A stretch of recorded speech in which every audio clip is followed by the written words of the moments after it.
The train station at night always gave me an eerie feeling.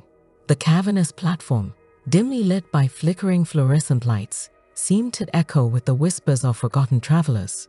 On this particular evening, as I waited alone for the last train, that eerie feeling escalated into something far more unsettling.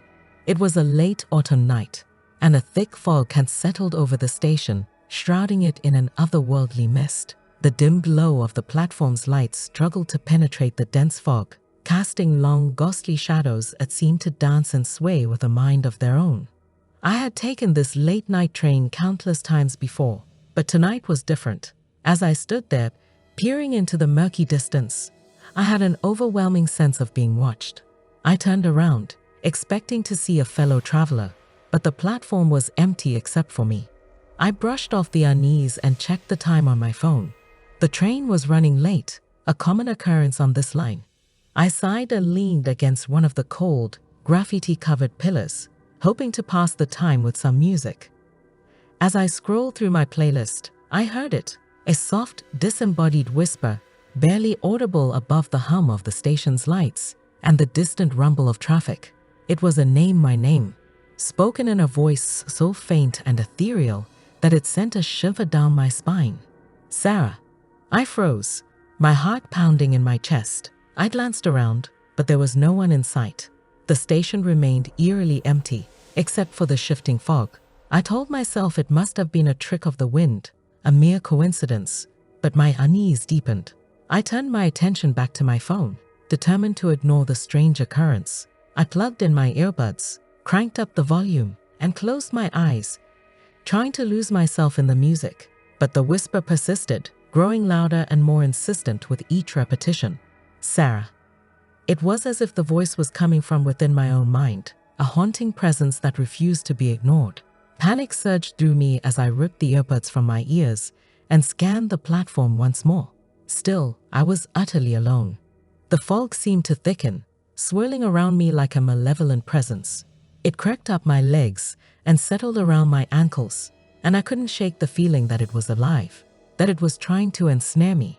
I took a step back, my heart racing, and that's when I saw it, a figure emerging from the fog, a shadowy silhouette that slowly took form before my eyes.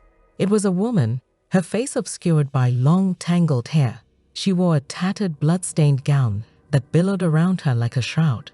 I stumbled backward, my foot catching on the edge of the platform. As I fell, I heard her voice again, now a chilling, anguished wail that echoed through the station. "Sarah, help me." I hit the ground hard, pain shooting through my ankle. I scrambled to my feet, my gaze locked on the figure before me. She was closer now, her pale, bony hand outstretched, fingers curling toward me. I could see her eyes, black pits of emptiness that seemed to devour the very light around them. I turned and ran, limping as I went, my injured ankle screaming in pain. I could hear her footsteps behind me, the sound of her ragged breathing growing louder with each passing second. I didn't dare look back, didn't want to see her twisted, malevolent face. I burst through the station's exit and into the misty night, not stopping until I reached the safety of the street. My heart hammered in my chest as I gasped for breath, my mind racing with fear and confusion. What had I just witnessed? Who was that woman, and why had she called out to me? I realized I needed to get as far away from that train station as possible. I didn't care about catching the last train. All I wanted was to escape that nightmarish place. I hailed a taxi and climbed in, instructing the driver to take me as far away from the train station as possible. As the city lights receded in the distance, I couldn't shake the feeling that I had narrowly escaped something unspeakably sinister. I never returned to that train station at night, and I never spoke of the encounter to anyone. It remained a haunting, inexplicable mystery, a chilling reminder that sometimes the ordinary can become a portal to the unknown, and that even in the most mundane places, the darkest terrors can lurk in the shadows.